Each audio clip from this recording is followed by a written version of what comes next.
आइए प्रोफेसर की डायरी में स्वागत करें, जहां हम आदिकालीन ज्ञान और आधुनिक विज्ञान की जीवन सीमाओं के मध्य एक परिवर्तनकारी यात्रा पर निकलते हैं। यह अभियान मात्र एक उत्सव नहीं, बल्कि आपके जीवन के सार को पर्सनली, एकेडमिकली और आध्यात्मिक रूप से उन्नत करने का गहरा प्रयास है।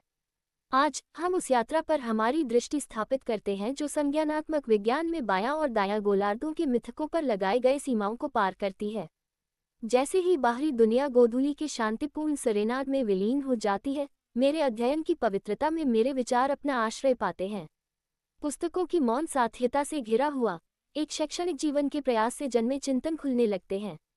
आज शाम का चिंतन मस्तिष्क के सेरेब्रल क्षेत्र में साहसिक रूप से उद्यम करता है, एक ऐसा क्षेत्र जितना रहस्यमय है उतना ही परिचित है, जहां परंपरा और नवाचार के चौराहे पर सेरेब्रल लिटरलाइजेशन की कहानी ब्रेन इंटीग्रेशन के उदय से मिलती है।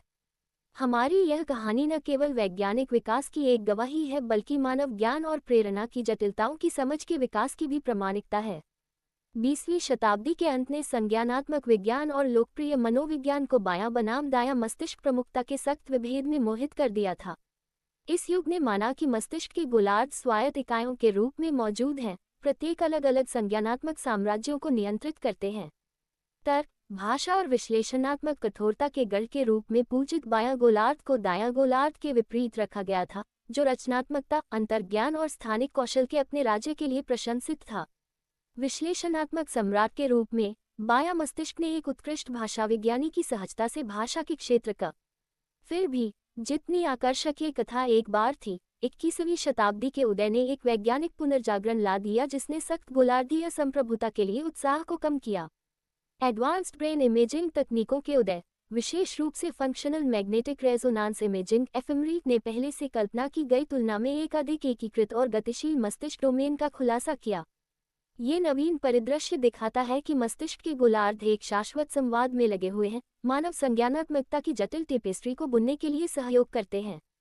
एक बार विशिष्ट सीमाएं फीकी पड़ गईं क्योंकि शोधकर्ताओं ने बायां और दायां गोलार्धों के बीच खेल का खुलासा किया, दिखाते हुए कि भाषा के पहलुओं पर, जो लंबे समय से केवल बायां गोलार्ध में निवास करने के लिए सोचा गया था, वास्तव में दायां गोलार्ध में क्षेत्रों से जुड़ते हैं, विशेष रूप से प्रसोडी जैसे बारीकियों में।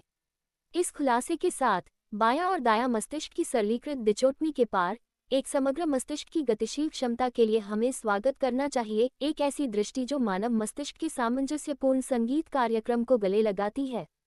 ज्ञान के रक्षक के रूप में यह मेरा कर्तव्य है कि मैं इस समझ को पोषित करूं, भविष्य की जिज्ञासु आत्माओं को मानव मस्तिष्क के एकीकृत, गतिशील चमत्कार की एक प्रकाशित सराहना की ओर अग्रसर करूं। जैसे ही हम इस अध्याय को समाप्त करते हैं, प्रोफेसर की डायरी से विदाई लेते हैं, जहां प्रत्येक प्रविष्टि प्रबुद्धता की ओर एक कदम है। आपके हमारे जिज्ञासु समुदाय का हिस्सा बनने के लिए धन्यवाद। जब तक हमारी